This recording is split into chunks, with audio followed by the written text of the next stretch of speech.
మహబూబాబాద్ జిల్లా అనంతారం గ్రామానికి చెందిన శేషయ్య ఎల్లమ్మ దంపతులు కూలి పనులు చేసుకుంటూ తమ ముగ్గురు కుమారులను ఉన్నత విద్యను చదివించి ప్రయోజకులను చేశారు. ముగ్గురు కుమారులు ప్రభుత్వ ఉన్నత స్థాయి ఉద్యోగాలను సాధించి మంచి స్థితిలో స్థిరపడ్డారు. కనిపించని దేవతల కన్నా కని పెంచి కష్టపడి చదివించి మంచి ప్రయోజకులను చేసిన కన్న తల్లిదండ్రులే నిజమైన దేవుళ్లుగా భావించి పితృదేవుళ్లకు మందిరం నిర్మించి నిత్యం పూజిస్తూ స్మరించుకుంటున్నారు.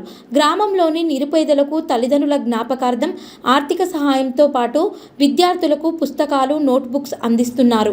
మనం ఎంత పెద్ద స్థాయిలో ఉన్నా కని పెంచిన తల్లిదండ్రులను మరువరాదని, వారిని ఆదరించి గౌరవంగా చూసుకోవాలని వీరు చూపే మమకారం పలువురు గ్రామస్తులు అభినందిస్తున్నారు. మా అత్తయ్యని మామయ్యని మర్చిపోకుండా వాళ్ళని విగ్రహ రూపంలో చూసుకోవాలని ఈ గుడి నిర్మించాము. మా పిల్లలకి ముందు తరాల వాళ్ళకి తల్లిదండ్రులను ఏ విధంగా ప్రేమించాలి, ఏ విధంగా చూసుకోవాలనే ఆలోచనతోని మేము ఈ గుడి నిర్మించడం జరిగింది.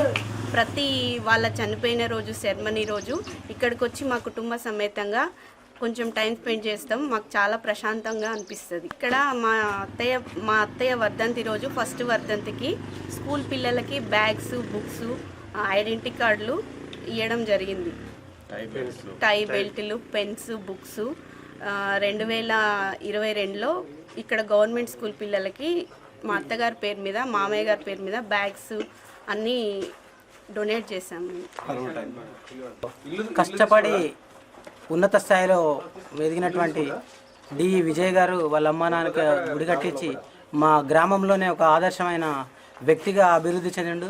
ఈ ఆదర్శమైన వ్యక్తికి మనం ఏ రూపాన కూడా ఇక్కడ ఆయన మాటలలో మనం చెప్పలేము. ఒక తల్లిదండ్రులకు గుడి కట్టించి జీవితాంతం వాళ్ళకు కనపడని దేవుళ్ళకు పూజించడం కంటే తల్లిదండ్రులను పూజించడం మంచిదని ప్రతి ఒక్కరికి తెలియజేస్తూ అందరికీ ఆదర్శంగా మా గ్రామంలో ఉండి ఆయన ముందుకు వెళ్తున్నందుకు మాకందరికీ చాలా సంతోషంగా ఉంది. ఆయనకు మేమందరం కృతజ్ఞతలు.